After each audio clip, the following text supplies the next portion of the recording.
Somebody on my design team is getting fired because this is not designed correctly. It's about 1.5 inches off. Come on, guys. John, Kelsey, Ashley, talking to you. We gotta do better. Now I gotta remake these. Actually, it's my fault. This idiot right here measured wrong, so I gotta remake them.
All right, we're here at the bench.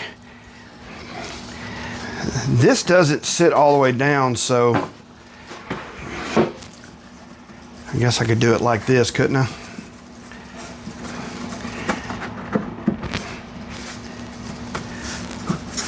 All of my marks are on the inside.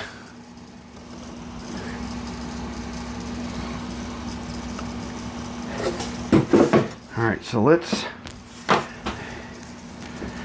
glue this up.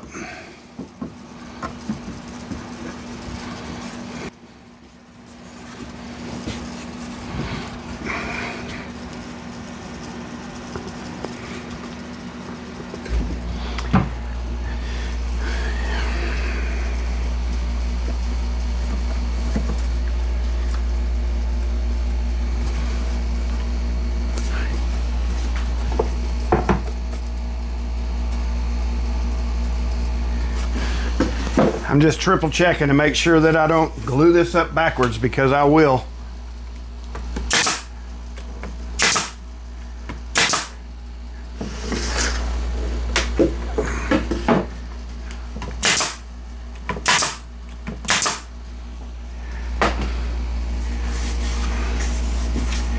Alrighty. right, there you have it. There's our chute, dust chute. And let's see if we can't move the camera around and get it installed. I don't know how this is going to go.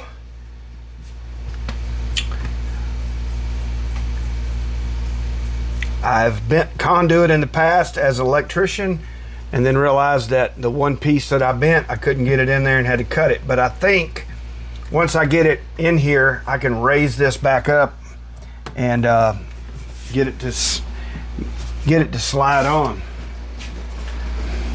So it has to kind of go in here cockeyed.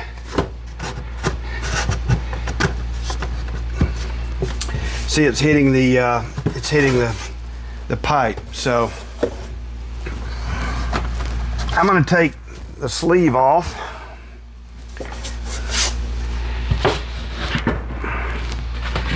If we can get it in.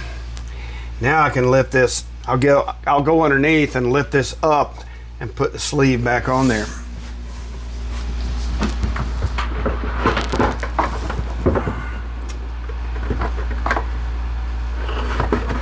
Well, it's ever so close. I have screwed this pipe together, put screws in it to keep it from rotating. I'm going to take a couple screws out, see if I can't rotate the T back and get it in. It's about 3/8 of an inch too long to get it in, but it fits perfect. It fits perfect. I want it nice and tight like this.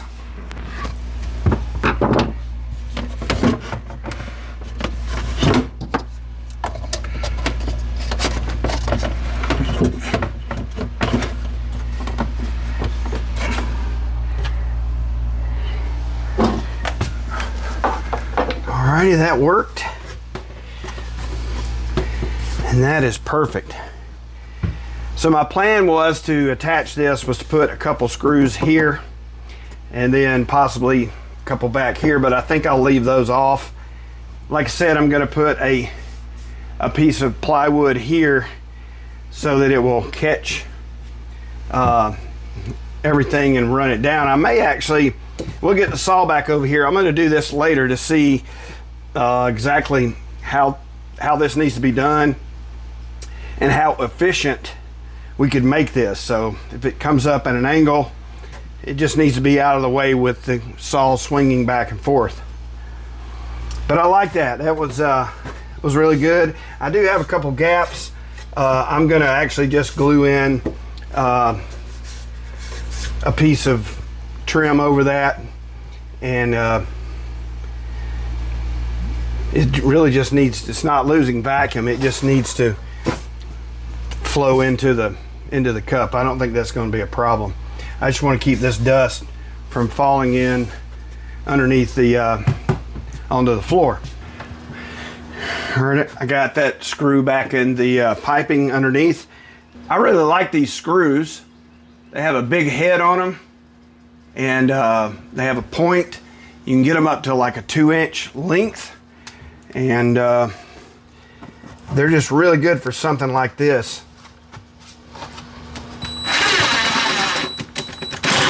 This is not going anywhere, so this is just to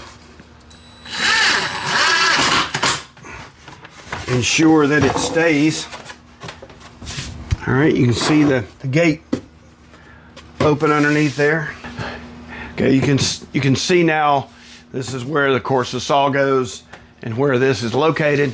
I'm gonna go grab the saw and bring it back over here and place it right here.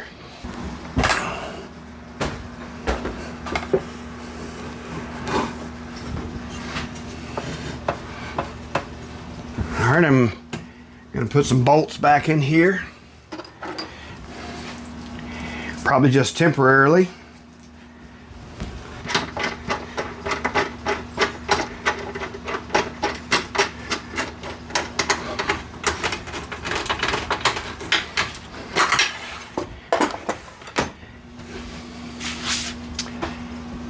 She's bolted back into place now, and doesn't hit, but you can see pretty close. Earlier in the video, you saw me cut these. These are actually straps. I cut 2 of them. I only showed me cutting 1, but these are actually straps that are going to hold the hose that comes off of the dust port that's connected to the guard. That'll create vacuum and hopefully stop most of the dust. That's just going to actually sit or connect underneath.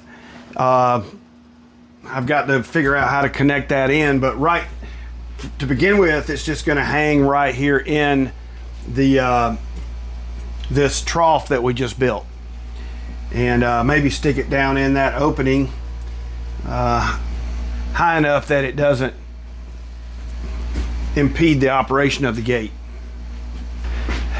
So it just so happens that an 1.25 inch coupling fits inside of this pipe, and it's pretty tight, so I don't have to clamp it, but the coupling is actually smaller than the fitting on the saw, but a cross-cut section of inner tube super glued in place will help secure that in place. So we can actually push that in and screw it, you know, twist it a little bit, and it's pretty tight. So this eventually will go back behind this trough and everything and connect to the dust collection. But like I said, for right now, we're going to put it like this. So I'm going to release that.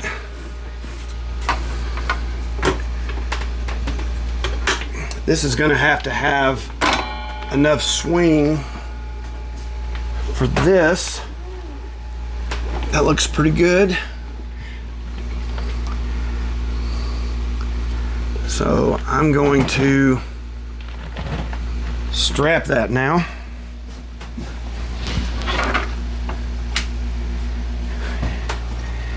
Don't worry, the saw is unplugged.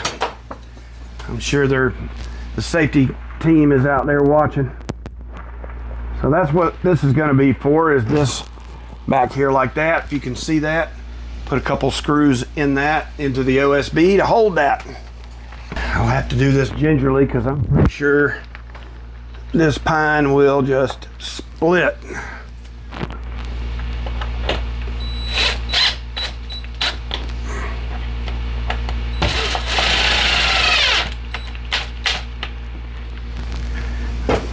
And I'm going to put a second one on there. I'm going to be in front of the camera, unfortunately.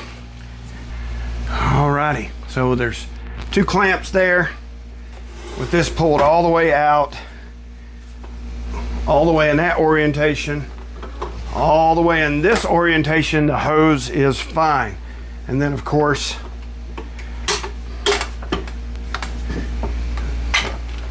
when it's in this position, alrighty. And of course we do have some cords and things like that hitting back here. There's just nowhere around this. I mean, it's a tight area here. All right, so I have the dust collection on. Let's take this board right here and see how it does.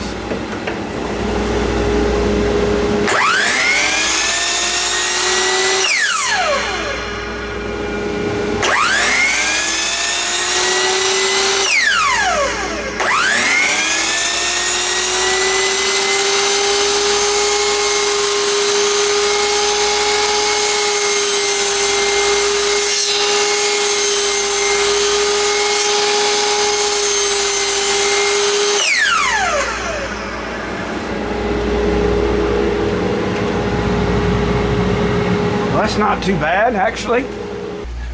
Now I just have the hose stuck down close to the adapter down there, and it does have a draft. Well, unplug the saw again.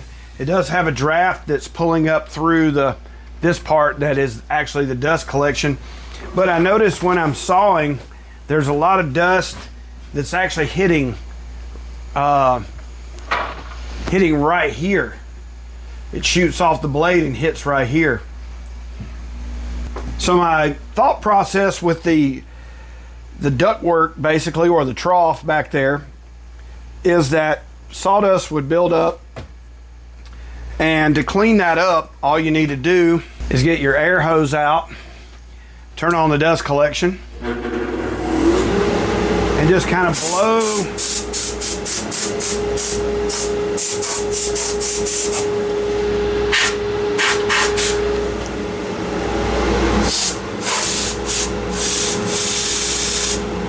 so you would basically, to clean up, you would take your air hose like I demonstrated there. Obviously this is going to have some better surround on it, and I know people are going to probably comment that, you know, you can build a box around this and enclose it so that you really have, you know, an enclosed draft, so to speak. But it's a miter saw. They're going to create dust. I just don't want it to be all over the shop, all over. I've already put a block here because when I'm cutting at 45 without this hose on there, all of that sawdust wound up in this cabinet right here. So I put that up there, and like I said, this needs to have a back piece on it. And with this being, you know, being able to turn this, it's really hard to come up with some sort of enclosure for back here that's gonna be efficient enough. So I think it does need maybe something down here. This it hits this, and then just kind of the dust just kind of disperses, the sawdust just disperses where it wants to go. Thank you so much for tuning in to this episode of the Made by Hand Shop. This saw is an excellent saw. I'm going to use it for a while and then do a impressions and unboxing. As always, I appreciate you spending time here in my shop with me today. If you would, please like, comment, and subscribe, and we'll see you on the next video.